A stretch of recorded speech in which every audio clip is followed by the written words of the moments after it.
In this video, we're going to take a look at what's in my Oh Sugar box. Needless to say, you might not know what an Oh Sugar box is, so I'm going to tell you it is literally the most prized possessions in my entire collection. That is what we're going to look at. Stay tuned. Reggie here, and I want to welcome you to another one of my videos. In this video, we are going to take a look at my Oh Sugar box. And I actually came up with this idea a couple of years ago when we were living in the state of California. There were several different natural disasters that threatened to force us out of our home. And so at one point, we actually bundled up really important documents into a bag and we set it by the door because we thought that we might have to evacuate. And as part of that, I began thinking about my collection. And my thought, of course, was if my family were safe and I had the time, what books would I actually take with me, assuming that I might only be able to take one box. And so I have ever since then kept a box in my house that is labeled Oh Sugar box. So in the event that the stuff hits the fan, that's what the S in sugar stands for. If the stuff hits the fan, what bin am I going to grab as I rush out the door? So in this video, I'm going to show you the roughly 30 books that are contained in my Oh Sugar box now. We've actually done this video, I do believe, 2 other times, so this is the 3rd time, and the collection has changed a little bit since the last time. So we're going to reach over here, grab a couple of books, and kind of rip through this thing without any further ado. And I just grabbed this one out a second ago. These books are going to be in no particular order. This first one is Fantastic Four issue number 48. And I do believe that this is the highest grade copy of this book that I have in the collection. Bought this book raw. I do believe, yeah, I think this one was raw a couple of years ago and sent it off to CGC, came back at a 4.0 with off-white to white pages. Definitely a very cool book to have in the collection. And I think I have 2 copies of 48 in the collection. The other, I think, is like a 3.0, maybe a 3.5. This book, speaking of 3.5s, is Daredevil issue number 7. And this at one point was the oldest book in my collection. I actually acquired this book back as a teenager, back in like 93, maybe 92. I honestly don't know where the book came from. I honestly don't know, but I recognized even back then that this was an old book. It was a special book, and I maintained it in a bag and board for a couple of decades until I sent it in to CGC. They graded it, and it came back at 3.5 with off-white pages. So definitely not bad for a book that mysteriously entered my collection back in the day. This is my most recent acquisition. I have a whole video series here on the channel for this one because I was on the hunt for this book for quite some time. I almost pulled the trigger before, but I missed out, and I was thankful to actually add a copy to the collection. This is Incredible Hulk issue number 1. This is a 2.0 with off-white pages, just a fantastic book. I went back and reread this story, issues 1 through 6, and I have a new appreciation for Incredible Hulk as a result of reading the original story, which is different from how I remembered the Hulk in the 90s. And I started reading that partly as a result of the Immortal Hulk run that was done. And again, just a great series from back in the day. This is a book, I pressed this book myself. This book actually came out of the 100K collection, and that 100K is for the 100,000 comic collection that I bought, not the dollar amount. This is X-Men issue number 2. This is a 6.0 with off-white pages, just a fantastic book that I absolutely love in the collection. Again, you can't beat the first appearance of the Vanisher. You cannot beat that. Also, the second appearance of the X-Men, of course. I'm going to reach over here. Here's a cool book. This is Amazing Spider-Man issue number 3. Hopefully you can see that through the plastic. I actually bought this book from Cape and Cow in Oakland, California, about 2 years ago. It was one of the last books that I needed to get to complete my full run of Amazing Spider-Man, and they had a copy, and it was a great copy. 4.0, what is that, off-white? Yeah, off-white pages. Here is another part of the trilogy, the Galactus trilogy, Fantastic Four issue number 50 right here. This is a 5.0 with off-white pages. Again, another book that was raw that I sent in to have graded. I have 2 copies of that as well, and I think that 5.0 is the highest graded of the 2. Probably my favorite X-Men book from this period, probably better than X-Men 1, I would say. This is Giant Size X-Men issue number 1, 7.5. Really cool book. This was one of the early purchases when I came back into the hobby at the end of 2017, the beginning of 2018. This is one of the first major purchases that I made. If memory serves, this book was actually left in the bushes by the mailman when I lived in Hayward, California. All right, so next up we have Amazing Spider-Man issue number 50. I purchased this book, graded from mycomicshop.com. This book was originally a 7.5. I cracked it when I had it signed by Stan Lee. I stood across the table from Stan when he signed this shortly before he passed away. The facilitator that cracked it for me took the book for about 9 months and was able to get a signature from John Romita Sr. So really cool book that I absolutely love in the collection. I am honestly not even mad that I lost a half grade because of the fact that I had it signed by 2 legends. Something I'm very thankful for, because the story behind it is I was able to cut the line at the con to get Stan's signature because the line was like 7 hours long. I knew a comic shop owner that allowed me to jump in line and made magic happen. I'm very thankful, because otherwise I would not have gotten the book signed, I can tell you that. This is a cool book. Actually features this book recently in a video. This is the first appearance of Thanos, Iron Man issue number 55. Just a really cool book. Sketchy story behind that one. I bought it from a guy behind a 7-Eleven in Hayward, California, late at night. Really cool book. Cool book here as well. This is Marvel Superhero Secret Wars issue number 8. This is a 9.8 with white pages. Amazing book. I've had several copies of this book, and just one of my favorites. Hands down right there. Just an awesome cover. Wonderfully talented Mike Zeck. Speaking of just awesome books, this is X-Men issue number 6. And you cannot beat that. I am a huge Submariner fan, so this was a great book for me to be able to get. Low number X-Men book. And also, again, a nice crossover featuring the Submariner. So stack that one up there. Let's see what we can get next. Let me just randomly reach in. Oh, wow. This is a cool book.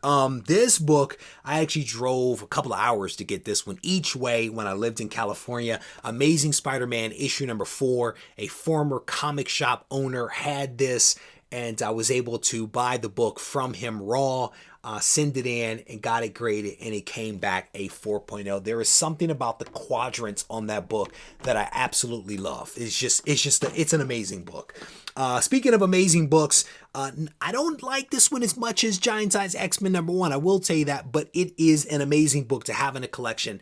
X-Men issue number 1. Personally, I know why the X-Men were canceled back in the day, because it wasn't a very good read. It really wasn't a good read, but it is an amazing book. Wonderful piece of history. 5.0 with off-white pages. And that was also at the time, one of the most expensive books that I had ever purchased. Very thankful to have been able to add that one in the collection when I did. Here is my second copy. This is my second copy of Amazing Spider-Man issue number 1. The first copy is off with somebody. I'll tell you that story later. But this is an upgrade copy for me. This is Amazing Spider-Man issue number 1. This is a 3.0 and really cool book here, but we're missing a corner. Maybe at some point this book will also be upgraded, but a 3.0 is not a bad way to go, especially when it is my favorite character, and especially when you think about the value and the cost associated with that book. Let me reach over here. Here is another book that I actually bought from the same comic shop owner when I lived in California. This is Amazing Spider-Man issue number 13, a 3.5 with off-white pages. I looked at several different copies of this book. Several different copies had some issues over here with color touch, and I misspoke. I did not buy this one from that comic shop owner. His copy absolutely had the color touch. I think I bought this one offline. I think I bought this one graded already. Sometimes the experiences actually will get past you, but Amazing Spider-Man 13, really cool book. What is that? This is a cool one. This is Fantastic Four issue number 49. I have 3 copies of this one. 2 of them are graded. I can't remember if the other one is in here, but one is en route to CGC as we speak to be graded. It has some rat chew down here at the bottom. It will definitely come back lower than this 7.5. This is by far the highest graded copy that I have, and just a fantastic read. The Galactus trilogy is amazing. I have roughly 2 sets of the trilogy, all 3 parts. I'll pull out a couple here. We'll kind of rip through some of these. Some Amazing Spider-Man action. You guys know I'm a huge Spider-Man fan, so no one's surprised that I have lots of Spider-Man books. This is Amazing Spider-Man issue number 14. This one actually has a custom label. I did a little rollout of these labels with CGC, so that's why we have the Hobgoblin on this one with the Green Goblin's first appearance, right? We had to, we're doing something special. This is Amazing Spider-Man issue number 14 again, 5.5. Amazing book with him riding his flying vacuum. Love that comic right there. Here is Amazing Spider-Man issue number 15, the first appearance of Kraven the Hunter. I think Kraven's gonna get his own movie through Sony, so we'll see what happens with that. Well, maybe with the whole recent release that they did of, the pending release with the reviews. We'll see whether this movie actually comes out. But Kraven the Hunter's first appearance right there. Probably one of my favorite books, just hands down favorite book. Amazing Fantasy issue number 15, the first appearance, of course, of Spider-Man Peter Parker. I actually bought this from Golden Age Guru's auction. It is a 1.0, and I could not be happier to have that book in my collection. I bought that with my wife sitting on the sofa, and she heard the number that I paid for it, and she didn't necessarily bat an eye. She didn't bat an eye, but she did ask me to clarify how much money I paid for it. I purchased that, I guess, a little over 2 years ago now. A little over 2 years ago. This is another book that came out of the 100K collection. This is Daredevil issue number 1, a 7.0, a book that is finally starting to get its respect. It is a good read. Just like Hulk 1 that I read and had a new appreciation for Hulk, I read Daredevil, new appreciation for Daredevil. Never was a character that I cared for. I read issue number 1, and now I have a better appreciation for sure. There is something to be said for taking the time to read the early appearances of these characters, because maybe what they've become over time isn't where they necessarily started. And I could say that is the case for Daredevil and also for Incredible Hulk. Here is a really cool book. I was thankful to have been able to pick up this book when I did. This is Fantastic Four issue number 1, a 2.5. Old CGC case. This thing is super thin, super thin. I honestly don't know if this book was ever cleaned or pressed, and it probably could benefit from both. It probably could benefit from both, and maybe at some point I will take that opportunity. I'm one of those, people that want to have it. I'm good. But I think with some of these, there are some upgrade potentials just from the cleaning and pressing that could be done. Here is Amazing Spider-Man issue number 9. This is a book that I had CGC press for me. I picked this book up from a comic shop raw. I was at a con, but I used to go to the comic shop to buy from them all the time. The guy's name was Phil. Amazing Spider-Man issue number 9, first appearance of Electro. Again, just an amazing book, and no one's surprised. If you follow the channel for any length of time, you know I'm a Spider-Man fan. So we've got a couple of more Spider-Man books in there. I just saw one of them. X-Men issue number 50. Really cool book. Second appearance of Polaris. Absolutely love this Steranko cover. I'm not a huge fan of the color green, but this is amazing. Old case. I actually bought it from a person on Instagram. He sold it to me. The price was great, and just a really awesome book. Here's another copy of Fantastic Four issue number 49. This one is a 3.5. Really cool book. I have a feeling that the other may come back at like a 3.0 with the Rat Shoe. I don't know how you grade Rat Shoe, but we'll see what CGC thinks. We could be somewhere around that grade for that other book. And here is my second copy of Fantastic Four 48. As mentioned, this one is a 3.0. Again, a raw book that I sent in to have graded. I picked those up. Both of those, I think most of the Fantastic Four Galactus trilogy books were picked up back in 2018. Back in 2018, I went ahead and snagged those all for a very good price. Very thankful that I was able to do it because of what's happened with those books over the last couple of years. Amazing Spider-Man issue number 2 right there. Really cool book, 5.5 with white pages, which is just shocking for a book that came out from 1963. The Vulture is one of my favorite Spider-Man villains. I dig that character. Here's a book, Amazing Spider-Man issue number 300. This book was purchased from the same guy that I picked up Iron Man issue number 55 from. I'm very thankful that I was able to pick this book up because a copy of this book that I had purchased that I was going to get signed by Stan turned out to have some color touch. I ended up selling that copy, but I was able to get this copy in time to send it in. Well, technically to have Stan Lee sign it personally, but then also to send it in to have Todd McFarlane and also the writer sign this book for me. So it is a triple signed 9.6. Amazing book. Very, very thankful for that one. Again, I'm a huge fan of Spider-Man and the black costume. This is my only copy of Hulk 181. I actually sold my undercopy several months ago for a project that I'm working on. But this is an amazing book, an 8.5. The other was a 5.0 signed by Stan Lee. This is an 8.5 with off-white pages. Just a cool book. What is it, like 16,000 copies of this book on the CGC and CBCS census.